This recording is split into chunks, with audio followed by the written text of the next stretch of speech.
Dios les bendiga. En esta ocasión vamos a estudiar la parte número 2 de Marcos 8:34 al 38. Vamos a leer el versículo 34.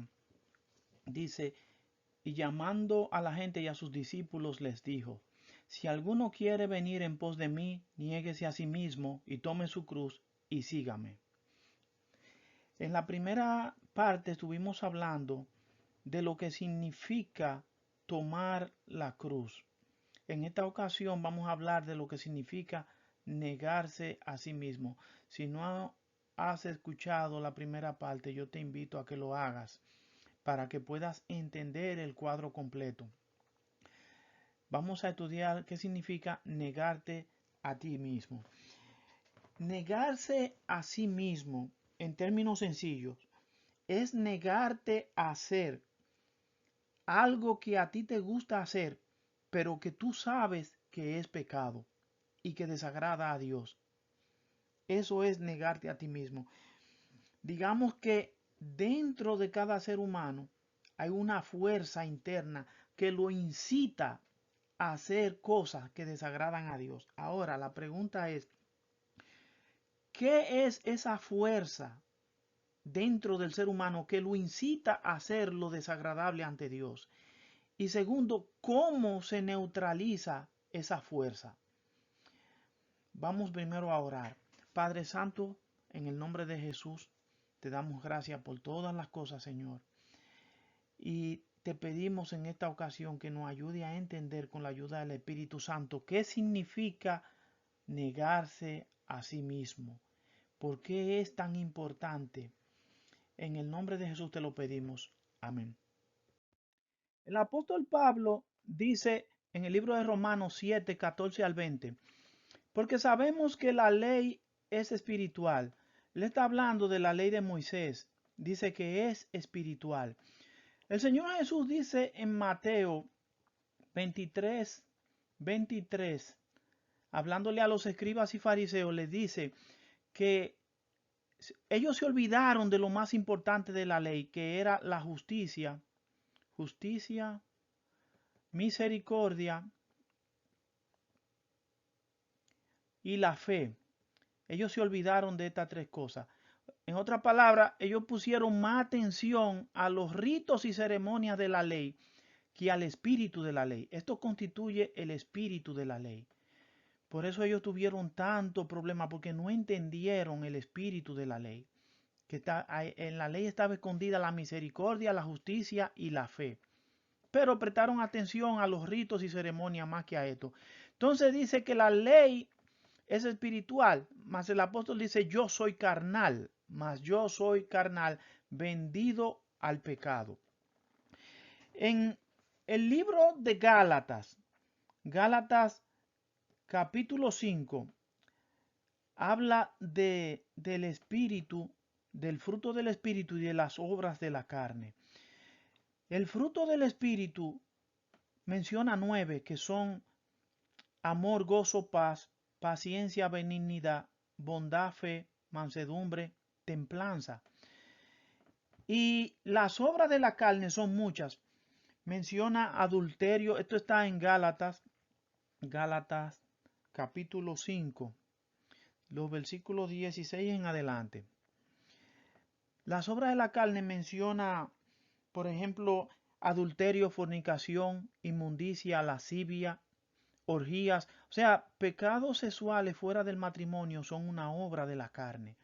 Menciona también hechicería, idolatría, enemistades, pleitos, celos, iras, contiendas, disensiones, borracheras. Y dice el apóstol que cosas semejantes a estas, sobre las cuales yo os amonesto, yo les exhorto, yo les aconsejo, dice que los que practican estas cosas, las obras de la carne, no heredarán el reino de Dios. Esto es muy serio. No heredarán el reino de Dios.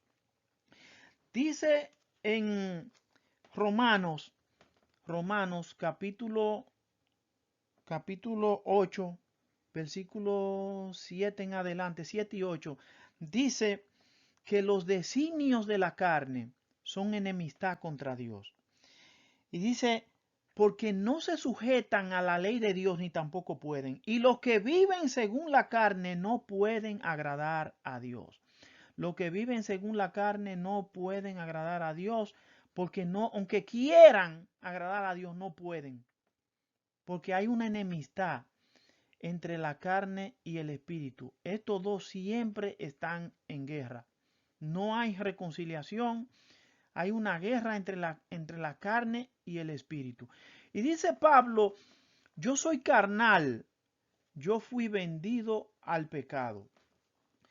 La Biblia enseña en Romanos capítulo 6, 16, dice el apóstol, dice que vosotros venís a seis esclavos de aquel a quien nos sometemos para obedecerle. En otra palabra, Adán se sometió a Satanás en el huerto del Edén porque le obedeció y fue vendido al pecado y vino a ser esclavo de Satanás porque se sometió a él para obedecerle. Entonces por eso Pablo dice, yo fui vendido al pecado. Entonces dice, porque lo que yo hago no lo entiendo. Aquí está el dilema. Pues no hago lo que quiero, sino lo que aborrezco es lo que hago. En otras palabras, yo quiero hacer el bien, pero termino haciendo lo que yo no quiero hacer, lo que yo aborrezco. Y si lo que no quiero esto hago, apruebo que la ley es buena. De manera que ya no soy yo quien hace aquello, sino el pecado que mora en mí. Entonces él le echa la culpa a, a esta naturaleza carnal que mora en él. Y él dice, yo no entiendo lo que pasa, yo no entiendo. Dice el libro de Job, capítulo 30, Job capítulo 32, versículo 8, dice, ciertamente espíritu hay en el hombre y el soplo del Altísimo le hace que entienda. En otras palabras, cuando Dios creó a Adán y Eva, sopló en Adán aliento de vida. Ese soplo es lo que se refiere Job. Hay aliento de Dios. Ese soplo hace que el hombre entienda. En otras palabras, eso es lo que hace que el hombre entienda lo que está bien y lo que está mal. Aún sin ley, el hombre, Dios puso entendimiento en el hombre. El hombre sabe lo que es bueno y sabe lo que es malo. Tiene razonamiento. Por eso ese versículo es muy importante. Job 32, 8. Porque lo que le da entendimiento al hombre, por eso es que nadie tiene excusa delante de Dios. Porque por naturaleza el hombre sabe lo que es bueno y lo que es malo. Ahora, cuando Adán y Eva pecaron, en ellos entró esta naturaleza. El pecado, el apóstol dice, el pecado que mora en mí. Todo ser humano, dice Romano que el pecado pasó a todos los hombres. El pecado entró al mundo por un hombre y por el pecado la muerte. La muerte pasó a todos los hombres por cuanto todo pecado. Entonces, el pecado es como una gangrena que va avanzando. Y todos heredamos esta naturaleza que es una inclinación a cometer el pecado. Y dice el apóstol, y yo sé que en mí, esto es en mi carne, no mora el bien, porque el querer el bien está en mí, pero no el hacerlo.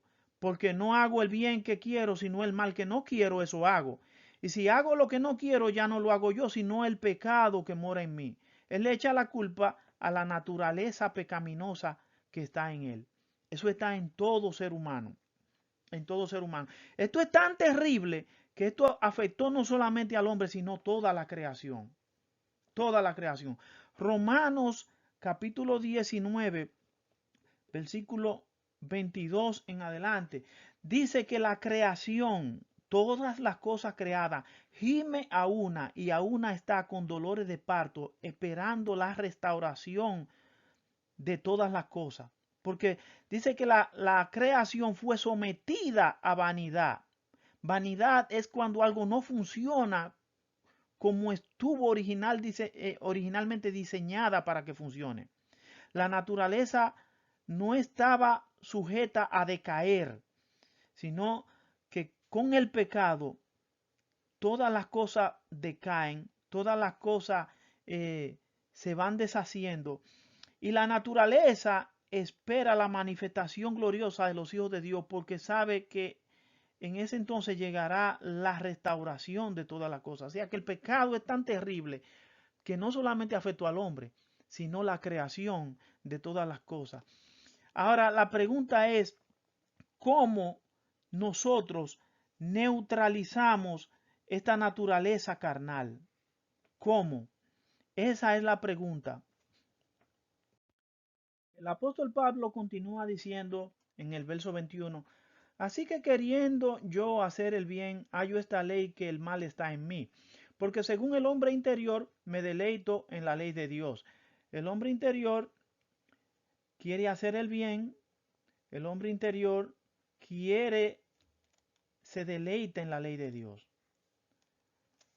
Y continúa diciendo, pero veo, verso 23, veo otra ley en mis miembros que se revela contra la ley de mi mente y que me lleva cautivo a la ley del pecado que está en mis miembros. O sea, esta ley, la menciona acá, que es la ley del mal, la naturaleza pecaminosa que heredamos, esta ley, esta otra ley, está en nuestros miembros, se revela. O sea, estas dos, la ley del espíritu y de la carne, de la naturaleza carnal, están en guerra. Y se revela, esta ley se revela contra el espíritu de Dios. Por eso los que viven en la carne no pueden agradar a Dios. Y dice que esta ley me lleva cautivo al pecado. O sea, yo no puedo. Nadie por su propia fuerza puede vencer. Esta ley del pecado, de la naturaleza pecaminosa, siempre va a vencer sobre nosotros. Con nuestras propias fuerzas simplemente no podemos. Miserable de mí, ¿quién me librará de este cuerpo de muerte? Esta es una expresión de impotencia. Yo no puedo. Y esto conduce a la muerte eterna. El que muere en esta condición, esto es serio, porque esto es muerte eterna. Esta ley carnal conduce a la muerte eterna. Pero él dice, gracias a Dios por Jesucristo.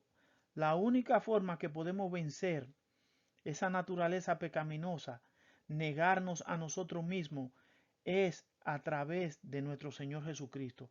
Hay que aceptar a Cristo como nuestro Salvador. Hay que nacer de nuevo. Así que antes nosotros luchábamos contra el pecado, contra la naturaleza pecaminosa, simplemente con el espíritu de nuestra mente, que no es el Espíritu Santo, sino el soplo de Dios que nos da entendimiento, que nos deja saber lo que está bien y lo que está mal. Pero cuando venimos a Cristo sucede algo. Efesios 1:13. En él también vosotros, habiendo oído la palabra de verdad, el evangelio de vuestra salvación, y habiendo creído en él, fuisteis sellados con el Espíritu Santo de la promesa. Cuando nosotros oímos la palabra de verdad, no cualquier cosa, el evangelio santo, y habiendo creído en él, aquí hay dos cosas importantes, que son oír y creer. Oír el evangelio y creer en el Señor Jesús como Salvador. Cuando creemos, oímos y creemos, nacemos de nuevo, somos sellados con el Espíritu Santo de la promesa. Ahora, antes peleábamos en desventaja, pero ahora tenemos toda la ventaja del mundo, porque tenemos el Espíritu Santo de Dios dentro de nosotros. Entonces, ¿cómo el Espíritu Santo nos ayuda a negarnos a nosotros mismos? Dice Romanos 8:13, si vivís conforme a la carne moriréis, mas si por el Espíritu hacéis morir las obras de la carne, viviréis. La forma de vencer la carne es permitirle al Espíritu Santo que lo haga. Nosotros con nuestras fuerzas no podemos. Tenemos que dejar que sea Él que lo haga en nosotros. Y Él hace morir las obras de la carne en nosotros, las neutraliza. Entonces, ¿cómo el Espíritu nos ayuda? ¿Cuál es el arma que utiliza el Espíritu para neutralizar la carne? Efesios 6:17. Tomad el yelmo de la salvación y la espada del Espíritu, que es la palabra de Dios. El instrumento que usa el Espíritu Santo para neutralizar la carne es la palabra de Dios. La palabra de Dios. Entonces, ¿cómo sucede esto? Gálatas 3:5. Aquel que os suministra el Espíritu y hace maravillas en vosotros, ¿lo hace por las obras de la ley o por el oír con fe? Cuando oímos con fe, el Espíritu Santo hace maravilla en nosotros. Neutraliza la carne y nos ayuda a vivir en el Espíritu. Tenemos que depender de Él, del Espíritu Santo. Por toda la Biblia usted va a ver esta combinación de la palabra y el Espíritu. Siempre van agarrados de la mano, la palabra y el Espíritu Santo. La palabra y el Espíritu Santo. La espada del Espíritu, esa es la palabra de Dios. Siempre esta combinación está por todo el Nuevo Testamento. El Espíritu, el oír con fe es sinónimo de la palabra de Dios. Oír la palabra. Por eso es importante leer la palabra. No solamente ir a la iglesia a escucharla, sino nosotros mismos estudiarla y escudriñarla en nuestra casa. Porque es el instrumento que usa el Espíritu para ayudarnos a negarnos a nosotros mismos, para neutralizar la carne. Que Dios les bendiga.